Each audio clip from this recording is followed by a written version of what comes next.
Ryan had barely settled into his first-class seat when he felt the atmosphere around him tighten, as if the cabin itself sensed an impending disturbance.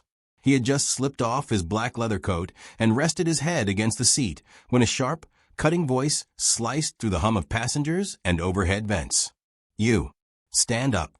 He opened his eyes slowly, already knowing exactly what kind of situation he was waking into. A heavy-set blonde woman, about mid-40s, blocked the aisle in front of him, her bright orange dress practically glowing under the cabin lights. Black horse silhouettes galloped across the fabric, though the expression on her face suggested she'd stomp them out herself if they dared cross her. She jabbed a finger toward his chest with enough force to suggest she'd keep jabbing until she punctured something. Behind her stood a younger woman, early 20s, denim jacket over a red top, looking like she wished desperately to disappear into the floor. She kept smoothing her sleeves, eyes on the carpet, cheeks flushing redder by the second. Ryan exhaled through his nose and forced calm into his voice. "Can I help you?" "Yes, you can," the blonde woman snapped. "You can move." Now, the demand hit the surrounding passengers like a minor shockwave. A few heads turned. A businessman paused mid-email. Someone lowered their headphones onto their shoulders. Even the flight attendant too rose away stiffened. Ryan straightened in his seat. "Move where?" "To my daughter's seat," the woman barked, as if it were the most obvious thing in the world. "She needs more space. She suffers from anxiety, and she cannot sit where she is. It's cramped. She needs comfort." The daughter swallowed and attempted a weak smile toward Ryan, though her eyes screamed apology. She wasn't the problem. Ryan knew that within 3 seconds of looking at her. The real problem was the storm of entitlement brewing right in front of him. "I'm sorry to hear she's anxious," Ryan said, keeping his tone level, "but I booked this seat weeks ago. I need to stay where I am." "No," the woman said, shaking her head so aggressively her earrings slapped her neck. "You don't understand. She needs this seat. You don't. You look perfectly fine." Her gaze swept over his black shirt and jeans as if diagnosing him with a terminal case of not being her daughter. Ryan locked eyes with her. "This is my seat. I'm not moving." The woman's nostrils flared. Behind her, the daughter murmured, "Mom, it's okay. I don't need." "Emma, stop," the mother snapped without looking back. "You always say it's okay even when it's not. You're too nice. That's why people walk all over you." She turned back to Ryan and leaned in as though proximity alone could force a decision. "You're not going to be another one of those people." Ryan resisted the urge to laugh. Instead, he breathed slowly, keeping his voice steady. "Ma'am, you're causing a scene." "Oh, am I?" she exclaimed loudly enough that 3 more passengers turned to look. "I'm causing a scene because a grown man won't offer a little space to a young girl with a condition? That's not what's happening." Ryan kept his tone calm, though his patience thinned by the second. "I offered to let you talk to the crew. Maybe they can find another seat." The woman scoffed. "I shouldn't have to talk to the crew. You should be decent enough to move." He could feel the cabin heating with tension. Every exchange escalated the energy like a taut wire preparing to snap. Ryan leaned back, assessing this woman, her posture rigid, her expression primed for outrage. Every breath loaded with indignation, as though she expected the world to bend simply because she demanded it. He tried again. "How about this? If there's an equivalent seat, or better, I'll consider." "No," she interrupted, slicing the air with her hand. "You're moving to her seat. Period. Don't try to negotiate." A gentleman would have already stood. A rumble of low murmurs passed through nearby passengers. People who had been focused elsewhere were now completely tuned in, some wearing expressions of disbelief, others bracing for entertainment in the drama unfolding. Emma's voice trembled. "Mom, seriously, it's fine. He doesn't have to." Her mother's head whipped around. "Emma, don't argue with me. You need space. He can handle a smaller seat." She turned back to Ryan with a sanctimonious lift of her chin. "This isn't hard." Ryan felt a flicker of irritation finally break through his restraint. "You're asking me to give up a seat I paid for first class for an economy seat. That's not reasonable. It's not about money, she snapped defensively. It's about compassion. Something you clearly lack. Behind her, Emma visibly shrank, shoulders curling inward as embarrassment bloomed across her face. Ryan's jaw tightened. I'm not moving. The woman's voice rose instantly. You're refusing to accommodate a young girl with anxiety, she shouted, ensuring every passenger within 5 rows heard her. She looked around dramatically, appealing to strangers like an actress on a courtroom stage. This is what's wrong with society. Nobody cares about mental health unless it's convenient. A flight attendant approached, drawn by the rising volume. She forced a polite smile. Is everything all right? No, the woman announced before Ryan could speak.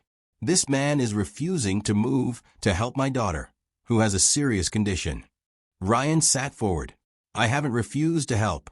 I refuse to give up a first-class seat I purchased. She's demanding I swap for an economy seat. The attendant looked between them. Ma'am, I can check for available seating if you'd like. The woman crossed her arms, offended by even the offer. I already know there are open seats. I checked, but they weren't good enough for her. Emma's eyes darted to the attendant, silently pleading for rescue from her own mother. The attendant nodded slowly. All right, let me see what I can do. No, the woman said suddenly, stepping closer to Ryan, towering slightly into his personal space. We're not doing this the complicated way. He will move. I won't have my daughter suffer because some man thinks he's entitled to extra foot space. Ryan leaned back, forcing himself to stay composed. I'm not entitled. I paid for this. Oh please, she scoffed, rolling her eyes. What do you even need first class for? You look like you could take a nap on a rock.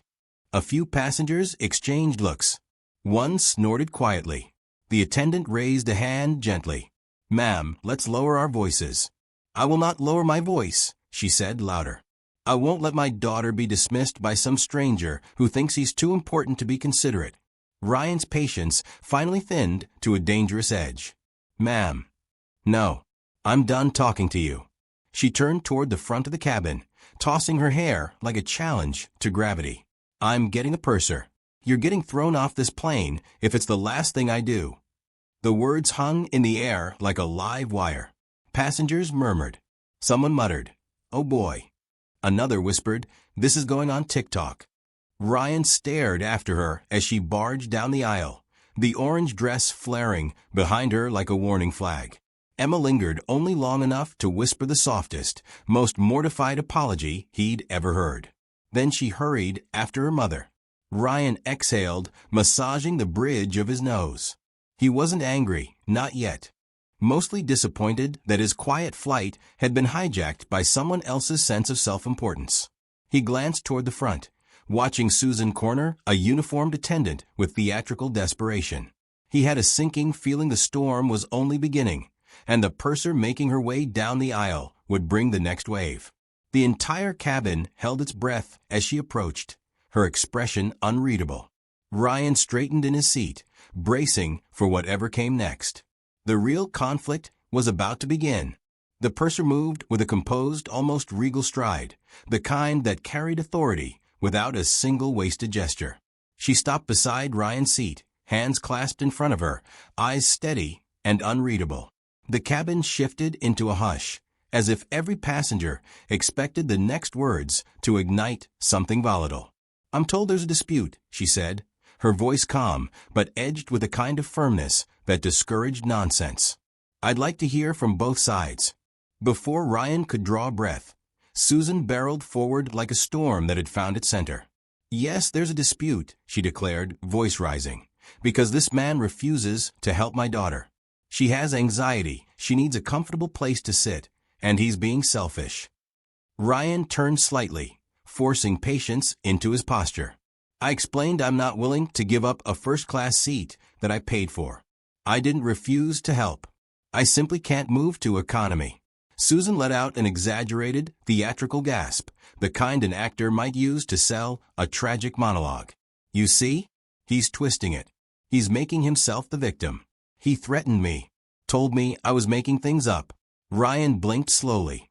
I never said that. He did, she insisted, stabbing a finger toward him. You're lying right now. Don't pretend you didn't intimidate me. Passengers shifted uneasily, but not in a way that supported her. Their skepticism was nearly palpable in the air. The purser held up a hand for silence, her gaze sliding to Emma. Miss, she said gently, is everything your mother is saying accurate? Do you feel unsafe? Do you need to move seats for your comfort? Emma's mouth opened, then closed, her throat working as she searched for courage. Her eyes flicked to her mother, who hovered over her like a hawk guarding territory. Finally, in a small, trembling voice, Emma said, I'm fine. Really. I didn't ask him to move. The cabin seemed to inhale collectively. Even the hum of the air vents felt subdued. Susan snapped her attention to her daughter. Emma, why would you say that? You're clearly uncomfortable. I can see it in your face. That's because you're yelling, Emma whispered. I'm yelling because you're suffering, her mother hissed back. The purser cleared her throat. Ma'am, I understand your concerns, but I need to resolve this fairly. I'd like to speak with both parties accurately. Please don't interrupt your daughter. She's anxious. She doesn't know what she's saying. Susan protested. Ryan spoke quietly, addressing the purser. I've stayed calm the entire time. She approached me first. I didn't raise my voice. I didn't threaten anyone. All I said was that this is my seat. That simple sentence seemed to land with more weight than it should have. It resonated with the unspoken truth hovering around them. Entitlement had started this, not necessity. But Susan wasn't done. She turned to the nearby passengers. Didn't you hear him? He laughed at us. He mocked my daughter's mental health. A man across the aisle raised a brow. No one heard that. Because it didn't happen. Susan shot him a glare that could have soured milk. Another voice, this one a younger woman, spoke up.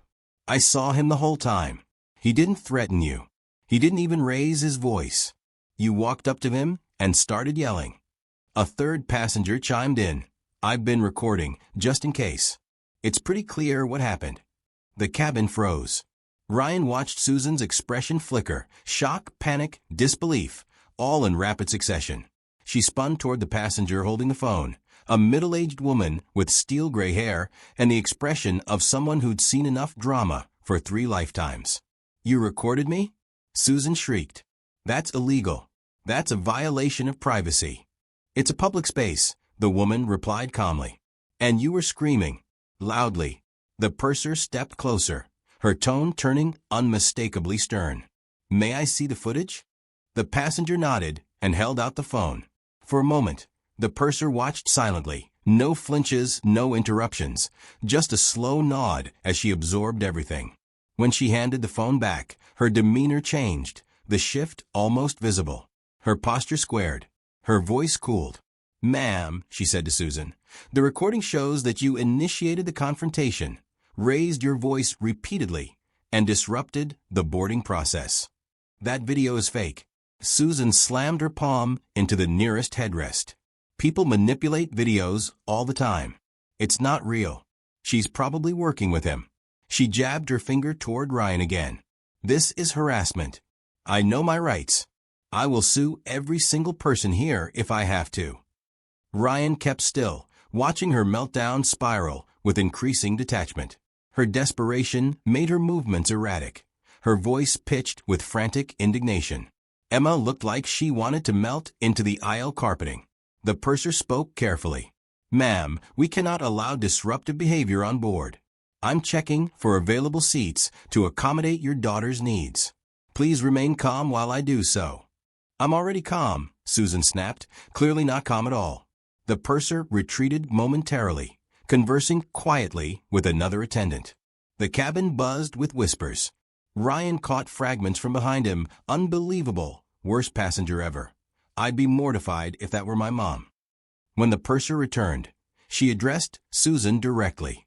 There are no additional seats in first class. However, there is a seat available in premium economy. It's quiet and has more space than standard economy. Absolutely not, Susan said immediately. My daughter needs first class. She deserves first class. Why should she be shoved into economy like some nobody? Emma winced. "Mom, please," she murmured. "I'm okay with." "No." Her mother cut her off again. "I won't let you settle. You're sensitive. You can't handle discomfort like other people." The purser's tone sharpened. "Your daughter is an adult and can make her own decision. If she is comfortable moving." "I said no," Susan barked. The purser's face hardened. "Ma'am, you are obstructing the boarding process. If you continue, we will have no choice but to involve security." Susan laughed, short, incredulous, mocking. "Oh, please. You think you can just throw me off? I paid for a ticket. You can't do anything without cause." The purser didn't flinch. "Disruption is cause." "This is not disruption," Susan shouted, flinging her arms in wide, frantic arcs. "This is a mother protecting her daughter. Anyone who can't see that is blind." The purser took a deliberate step back and lifted her hand slightly, signaling to the attendant near the front. The attendant gave a small nod and reached for the intercom.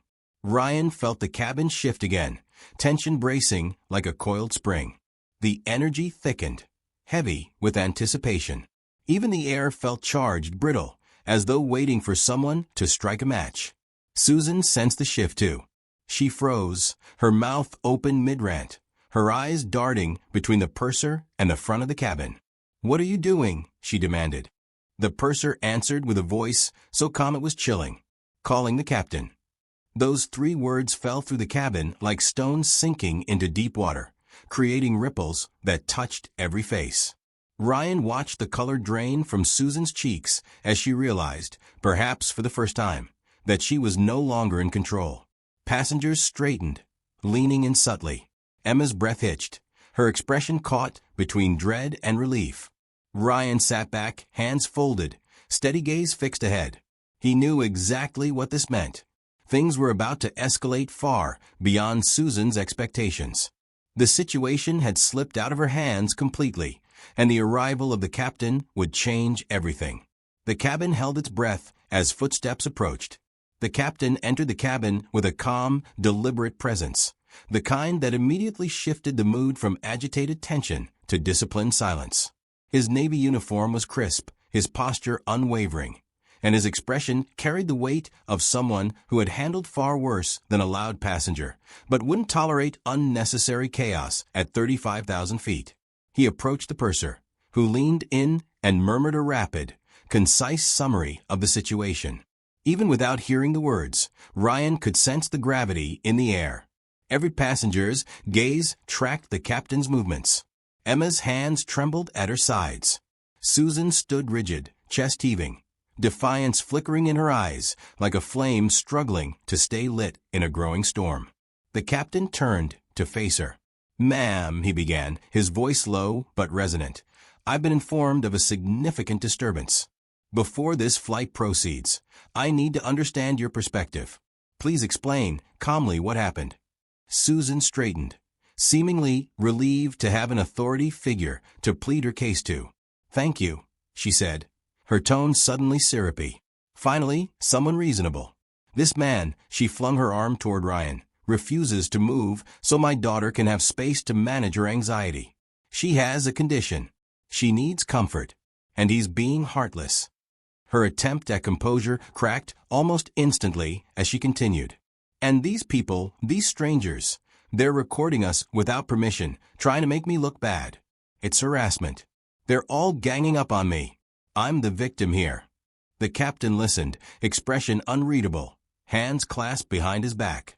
Only when her tirade tapered off did he shift his attention to Ryan. "Sir, is that accurate?" Ryan kept his voice clear, unembellished. "She asked me to switch seats. I declined because she wanted me to take an economy seat. I stayed calm. She raised her voice repeatedly. There's video evidence." The captain nodded once. Then his gaze shifted to Emma, who flinched as though she'd been called to confess an unspeakable sin. "Miss," he said gently, "is everything your mother described about your needs true? Do you feel you require this specific seat to manage your anxiety?" Emma hesitated. Her eyes darted to her mother, who glared at her as if she were expected to perform on cue. But Emma's voice, though small, carried a rare clarity. "No," she whispered. "I'm fine. Really. This is all. I didn't ask for any of this." The captain let the silence settle heavily before turning back to Susan. "Ma'am, your daughter does not corroborate your claims. The crew has witnessed your behavior, and there is video evidence showing that you initiated the conflict and escalated it. I have to consider the safety and comfort of every passenger on this aircraft." Susan's composure shattered. "Are you kidding me?" she shrieked. "You're going to believe them? Over me? I know how this works. You're all protecting each other." "Ma'am," the captain said, the edge in his tone sharpening, "this is your final warning. You must lower your voice and comply with the crew's instructions." "I'm not going anywhere," she declared. "I paid for my ticket. I have rights. You can't just—" "This is not about your ticket," the captain interrupted, voice firm enough to stop her mid-breath. "This is about your continued disruption of the cabin. If you cannot remain calm, you will be removed from this flight." The words echoed down the aisle like a gavel striking. Passengers straightened, every pair of eyes darting between the captain and Susan, sensing the moment of collapse approaching. Susan scoffed, stepping back as if the captain had threatened physical harm. "You can't do that." Her voice cracked under the weight of desperation. "I didn't do anything wrong." The captain signaled to the purser, "Please fetch security." At those 3 words, something inside Susan snapped. She bolted toward the nearest empty first-class seat and dropped into it with a thud, gripping the armrests like a fugitive refusing extradition. "I'm staying right here," she shouted. "Let's see you drag me out." A ripple of shock moved through the cabin. Emma covered her face, shoulders shaking. Ryan felt a knot of second-hand humiliation twist in his chest for her, though none for her mother, who seemed determined to dig herself deeper by the second. 2 security officers arrived at the doorway almost immediately, dressed in dark uniforms, carrying the quiet authority of people accustomed to removing uncooperative passengers. The captain stepped aside so they could assess the situation. The purser pointed. "That's the passenger." The officers approached Susan, speaking calmly. "Ma'am, you need to come with us." "No," she said, crossing her arms defiantly. "I'm not moving. I haven't done anything wrong. This is discrimination. I'll sue all of you." One officer leaned in slightly. "Ma'am, please don't make this harder for yourself." She held on for 3 seconds longer, clinging to the seat like a child refusing bedtime, before the inevitable happened. The officers gently but firmly lifted her from the chair. Her legs kicked the air momentarily, her indignation clattering louder than her heels against the carpet.